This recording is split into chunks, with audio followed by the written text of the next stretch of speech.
And welcome to Friday, my tennis coaching. And as always, I'm your host, Steve Whelan. And we are live exclusively on YouTube for the first time ever. I know in the past I've done some live streams before, but I've always used external software. And today this is YouTube Live, so I have no idea how to use the interface. So this should be fun. No idea if anyone's actually going to watch live. Very difficult to pick a time. But if you do have any questions or stuff, please leave them in the chat. And today I want to discuss the illusion of learning. And it's something I've talked about quite a lot recently with a lot of tennis coaches. And I've really watched a lot of lessons recently. And okay, is learning taking place? And what does learning look like? And I think the vast majority of tennis coaches create a very great illusion of learning. And there'll be lots of instructions, be lots of demonstrations, lots of coach interventions. But I'm not too sure learning's taking place. And a big part, and I don't think tennis coaches go in with any bad intentions. I don't think tennis coaches go in to create an illusion. I think they go in with really good intentions. And a lot of the time, it's down to just their knowledge. You only know what you know. And within coach education, coach training, mentorship, watching other coaches coach around you, you rarely learn how to coach. It's mainly what to coach. And I think there's a massive gap there in coaches' knowledge in terms of, okay, how do you coach the game? And I was thinking about this yesterday as I was driving home, and I don't believe you need to play the game to coach it. I may be arrogant here, but I think I could go and coach most sports. Obviously, I'll need to know roughly the rules and the constraints of the sport, but I think I could be quite comfortable going in and coaching not only sports, but business and coaching people. Because for me, that's what coaching is. Coaching is not having an in-depth knowledge of the sport, whether that be as a former player or having an in-depth knowledge of biomechanics. I think it's coaching's about connections with players. And with the ecological dynamics and being very player-centered, it's all about the player.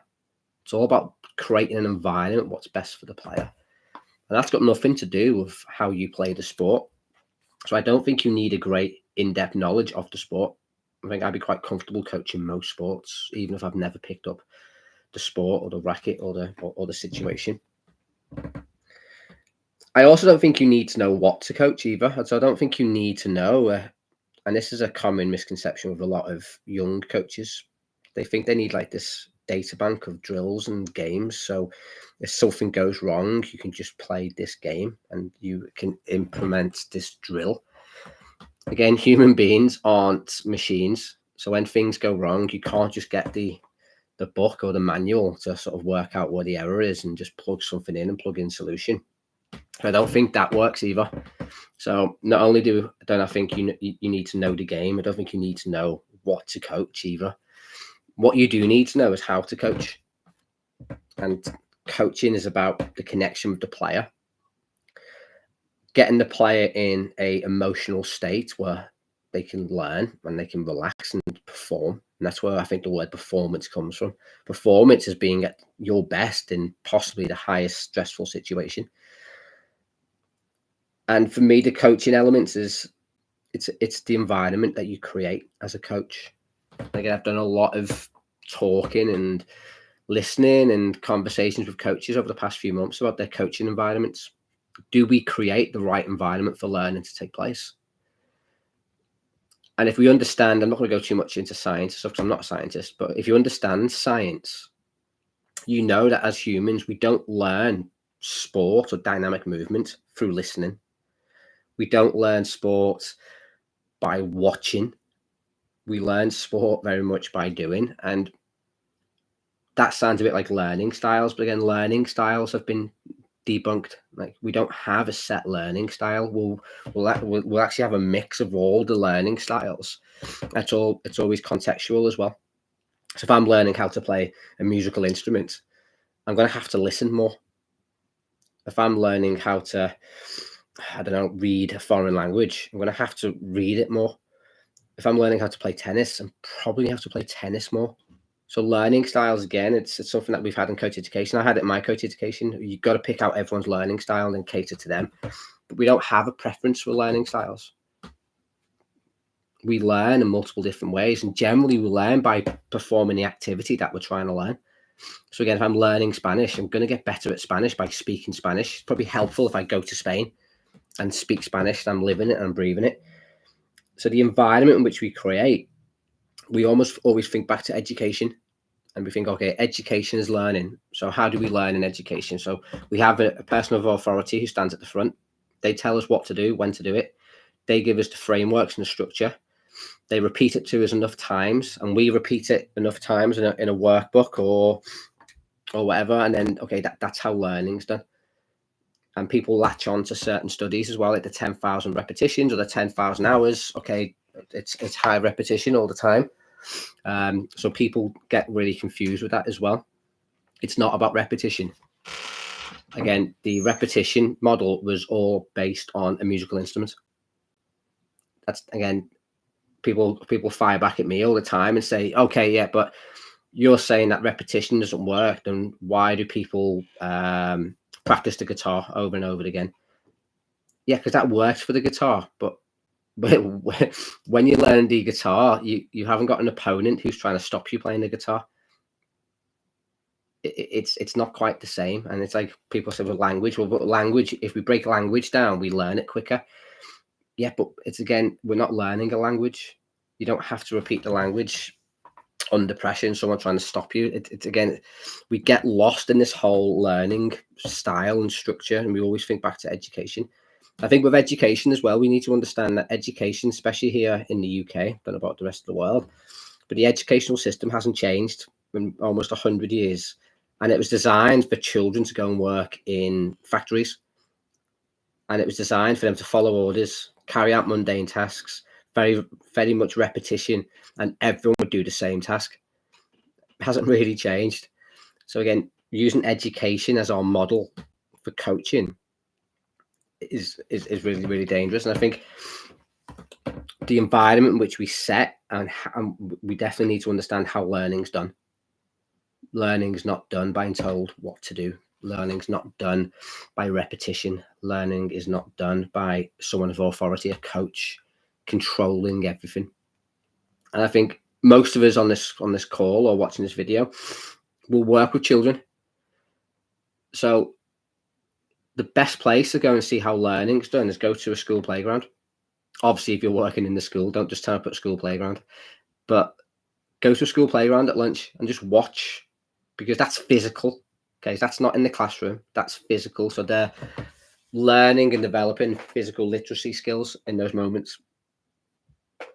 Who's in charge? Oh, the kids. The kids are in charge. Who makes the rules? Kids make the rules. Who designs the games and the practices? Oh, the kids design the games and the practices. Is it fun? Yeah. What's the best part of the day for the kids? Probably lunchtime. And it's chaotic and it's messy. And you've got dinner staff who will supervise and facilitate, make sure it's safe and no one oversteps the boundaries. Kids learn so much in those moments. As a kid myself, most of my sport I learned without coaching. I'd go and play football with my mates. We play 5-a-side, 5-on-4, 3-on-2. We'll play up a hill, down a hill. I'll play two people, 2 ages up, 2 ages down, mixed age groups, mixed ability. Talk about differential learning. Like, that's how I learned how to play football. I'll play on a big field, big full-size football pitch. Then I'll play on a little tiny field near my house, which was really small, like half the size of a 5-a-side pitch. And you couldn't kick the ball high, because if you kicked the ball high, it was going on the road and the ball was getting burst. So you learn how to pass the ball in very tight spaces. Learned so much by just playing the game. And again, other sports that I did, athletics, I learned how to run pretty quick, generally by knocking on people's doors and running away. I learned how to climb trees. I learned how to throw stones. Again, a lot of my learning was via play. And I think anyone listening to this now, if you're a sports person, think back to your formative years, a lot of it was via play. And I think I was lucky because I was probably one of the last generations where we played out. I'm not that old, born in the 80s, but I played out, and no one plays out no more. Like, my kids don't play out. The world has changed for different reasons. Technology has taken over much more. Like, the kids don't play no more. And when kids play sport, it's generally structured. It's generally someone telling them what to do, when to do it. And then we wonder why, when these kids get into match play or tournaments, we think, oh, they're not creative enough. They're not positive enough. They keep just hitting the ball back to the opponent. And then you look at the training environment, lots of rallying. And this whole thing about we've got to be consistent. We've got to keep the ball in play. You've got to you have to repeat the action over and over again. And then you wonder why, when they go into a match situation, that's all they do. They hit the ball up and down the middle. They hit the ball back to the opponent because they spend 4 or 5 hours a week doing that.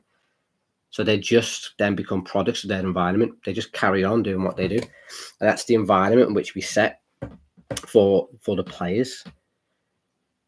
And I think that's on us as coaches. And I think when I started coaching, it wasn't quite the case, because I could just really work on technique or tactics when players came to me, because a lot of their creativity, decision making and stuff was done via either other sports or via play.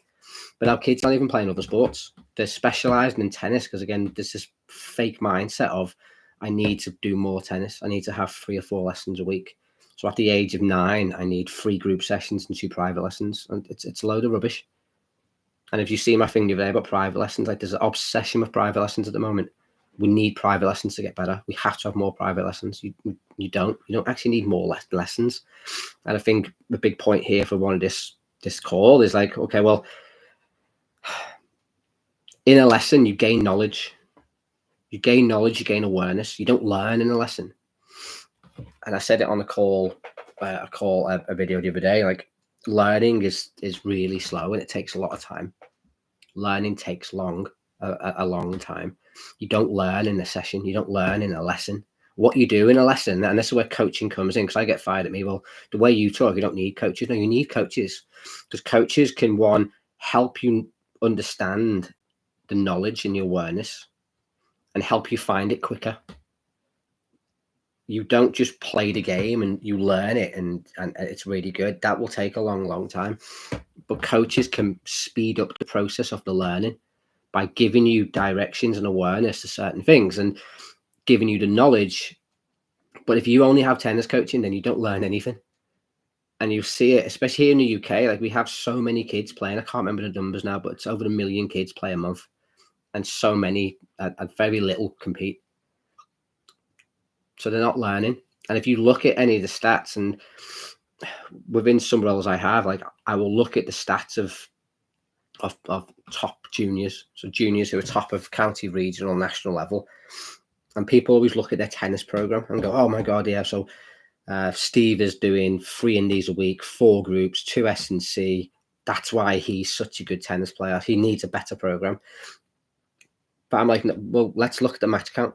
Let's look how many matches they're playing. Let's look at how many sets they're playing per week. Let's look at how much tennis they're playing. And I guarantee the players who are at the top end of the game, they're playing more tennis each week. They're not having more lessons. The lessons, I think, is just, it's the illusion of what makes a player good. But if you look at the top players, they're playing tennis a lot and they're competing a lot.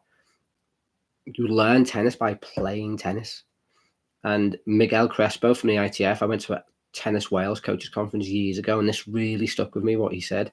The best drill in the world, there's 2 players either end of the court. One serves cross court into the box, one tries to get it back. They keep hitting the ball backwards and forwards, someone misses. That drill's called tennis. We learn by playing the game. Goes back to, again, what I was saying before about my football experience. When I went to an academy, I hated it because I was told what to do.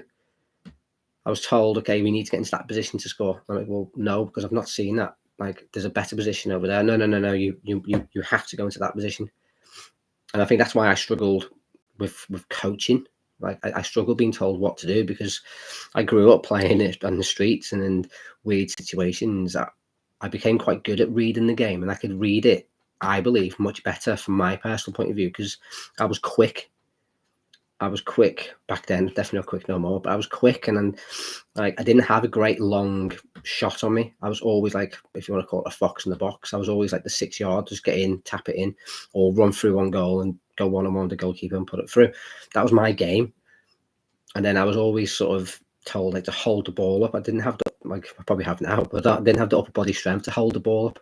I wasn't that big, I wasn't that strong. Like, and then I was just getting told to play what this centre forward position was back then. It didn't fit. And that happens a lot now within tennis coaching as well, where coaches will try and implement game styles on players. Okay, you have to have a huge forehand. You don't have to have a huge forehand.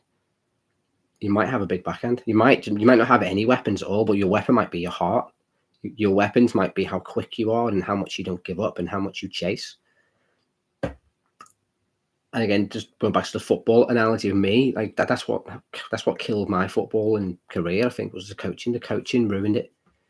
Because again, they had this mindset of what a centre forward looked like. And I unfortunately didn't fit the mold. And because I was definitely a street footballer, I played differently. I didn't follow the traditional routes to score. I would look at different things and see things differently. But that's where the learn from playing comes in. And I think I put a video out the other day about like how much tennis do these kids play. The kids aren't playing tennis. The kids are having tennis lessons and tennis lessons and tennis lessons. And then when you watch them compete, they're not competing. Again, they're rallying back to their opponent. They're scared of losing. Why are they scared of losing? Because every time they miss in a lesson, they're told what to do. They're told off. And the coach, again, believes that's what their job is. I'm there to tell you how to improve. So if you miss, I'm going to tell you why you missed and how to fix it. And generally, 9 times out of 10, it's a technical point.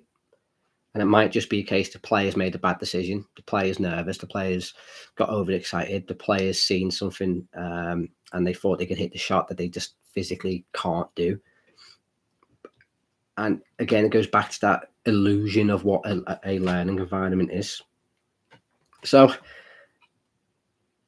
I think a lot of it is down to the coach creates that environment. And I always go on about coaches, and I feel sorry for coaches because I don't think coaches are given the knowledge or the support. I don't think within coach education across the world, like we're talking about how to set up an environment.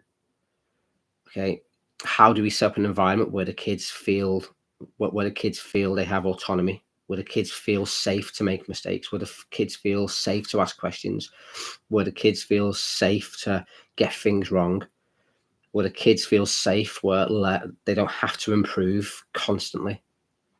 That type of environment and culture, they're the most successful ones in any way of life. But a lot of coach education and coach development and mentoring, it's about, okay, what to coach, what drills you're going to do. And I've seen a thing this week through a coach workshop about using CLA, which was great. I thought, yes, great. Okay. Constraint-led coaching coming into maybe now mainstream coach education, which is great. And they were saying it's a tool. Okay. You can use constraint-led coaching. If the player's not getting a technical success, you can use constraints to help them find it from an implicit way. And I'm like, no, because there's so much more to constraint-led coaching. Like, you can't just use it as a tool. You can't just drop it in and put in a constraint. And more often than not, the constraints that were in the document were constraining to constrain. So to give the player a solution, where constraint-led coaching is you constrain to a forward, where you give them multiple solutions. So even now in 2024, the knowledge and the understanding of constraint-led coaching at high levels is lost.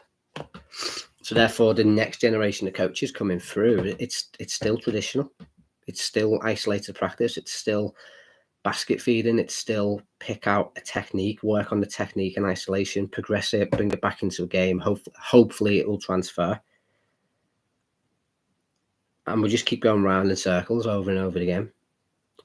because again, the misconception of what coaching looks like, the illusion of learning.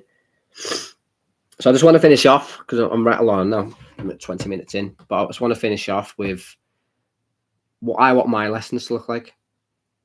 And there's a great comment on YouTube this week saying, well, put some videos on of you coaching, see how good you are. And it's not a case of me saying how good I am. Look at me, I'm amazing. It's a case of like, I'm on this journey of coaching and self-discovery and just sharing it. And if you go back to the first video of this new series, The Confessions of a Tennis Coach, like, coaches don't share their journeys. Coaches don't share their opinions because they're scared what other coaches think. I don't care what other coaches think. I'll just put my stuff out there. And some of it works. Some of it works now. And I look back and some of it, like that I was doing 3-4 years ago, was horrendous, even though I was starting to unpack this. So it's not a case of look at me, look how good I am. But I just want you to maybe think differently about your coaching. So what does my coaching sessions look like? It looks like tennis first and foremost. So the vast majority of my lessons now, it looks like they're just playing matches all the time, from the warm-up to the main theme. There's serve, there's points, you play the point out, and it just looks like a match play session every single week. Within that, there'll be elements, there'll be certain constraints, certain rules, certain things I want them to explore, certain things I want them to go after. It looks messy at times. It looks chaotic. It looks like there's no learning taking place because I'm not shouting. I'm doing less at coach interventions. So I'm trying to stop now getting the players in as much. And even like 6-7 months ago, I would stop the lesson quite a lot, bring them in for a chat to talk, and then bring them back out. Now I'm doing less because I want them to go out and play, and I'm working on my coach intervention. So I'm not saying that much. And a lot of the time, like even last night, I was doing a squad. Like I'm just, in the nicest possible way, lurking around the back. I'm lurking around the back, and then if I see the player struggling, or if I see the player do something that's really positive and on point to the intention of the game, I may say, okay, that was really good. Or I may say, okay, how can we make that a little bit better? So I'll drop in there and then, but only when the player needs it. And I see a lot of coaches will just jump in all the time. They're just constantly jumping in, intervening, because they think that's what learning is, and they think that's what the parents want to see and what the players want and need. But I will definitely jump in less. I'm doing less interventions, group interventions.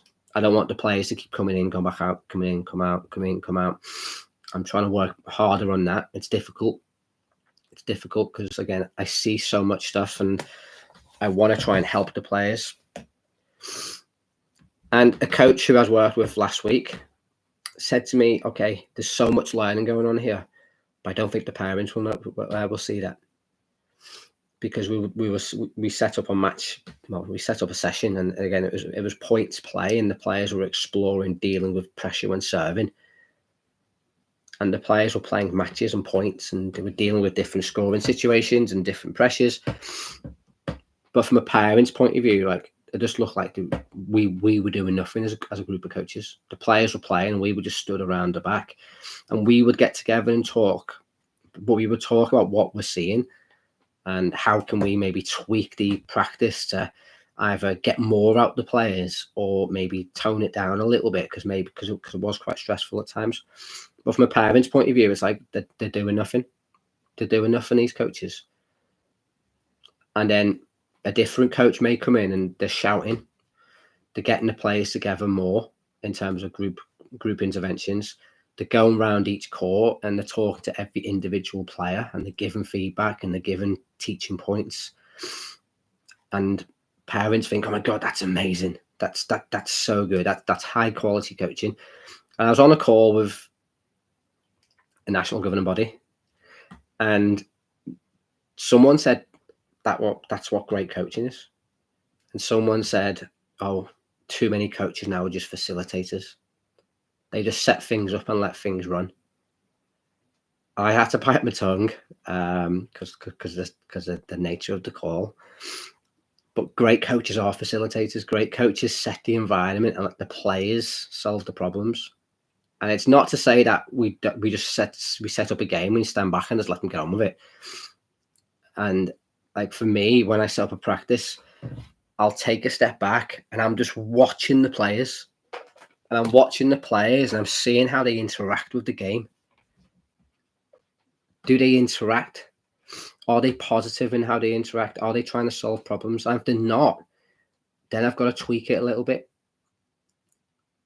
But again, the whole misconception of what coaching looks like and the illusion of learning is a strong one. And until we give the coaches the knowledge of how to coach, not what to coach, not about knowing the game of tennis, but we need a better system of how to coach. How does learning take place? Learning doesn't take place by telling. Learning does not take place by repetition. We understand much more now about ecological dynamics and how to develop dynamic movement systems. It's not how tennis coaches coach, but the tradition is there. Anyway, I've rattled on for 25 minutes. Got no chats. A couple of people did drop in, so thank you if you did drop in. Yeah, I will plan on going live more often. It's going to be a bit of a ramble. It'd be great if we have some chats and some questions and stuff as well. But it goes back to what I said before. A lot of tennis coaches, they don't want to ask for help. They don't want to ask questions because there's a fear there of, well, it looks like I don't know what I'm doing.